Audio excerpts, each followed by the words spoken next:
Okay guys, welcome back ulit sa ating meal prep series July 22 na at Miyerkules guys, nag-workout tayo. Medyo pagod tayo ngayon at kakain tayo ng masarap. Pero ito guys, yung meal prep natin is pang Pecha de Peligro meal prep guys. Ito, ayan, ito medyo natunugan ko na kasi ito kahapon guys. Sinobrahan natin yung meatballs ng 6 na piraso. Ito siya.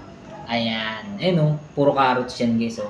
Then ito, yung pinaka-budget meal na gulay talaga guys. Ang lupit na itong pechay na to na may tokwa. Ayan, tapos meron tayong ito protein, source of protein. Yung egg, syempre pati yung tokwa at yung tansyahan nating kanin at syempre tubig, wala tayong juice. Guys, ganun lang guys, 'di ba? Isipin nyo, naka-budget ka lang talaga. Tapos kinabukasan alam mo medyo short ka. So gagawa ka na ngayon ng paraan para hindi alang-alang yung healthy diet mo. Isipin mo naman, 'di ba?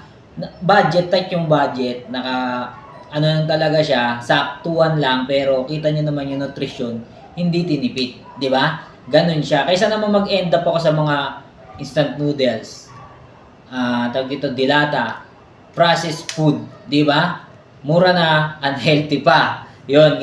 Ayun, hindi ko na sinasabing mali o masama kumain nun, pero kasi, sa akin, pag nakakain talaga ako nun, sige sabihin mo nabubusog ako, pero pagkatapos ko kumain, parang alam mo yung sinisikmura, parang naduduwal.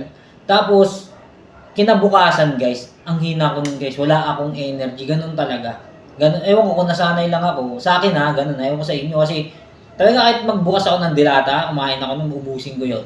Kaya, ubusin ko isang buong dilata ng tuna, tapos kanin, kahit lagyan kong itlog, hindi, parang kulang siya, parang wala siyang nutrition para sa akin. Kahit sabihin mo may protein pa yun. Kaya, eto, dahil nga sa nasanay naman akong magluto, ayan, marunong tayo, kaya nating dumiskarte kahit pecha de peligro na, di ba? Ayan, kita nyo, ayun talaga yung realistic na nangyari kahit sino naman sa atin. Alam ko maraming nakaka-experience nun, gusto mag-diet pero kinakapos ng budget.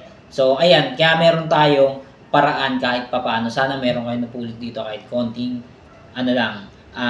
idea. So, sabi ko nga sa pagkain ka tumaba, syempre sa pagkain ka pa rin talaga papayat. Sama mo lang yun ng regular exercise. Ciao!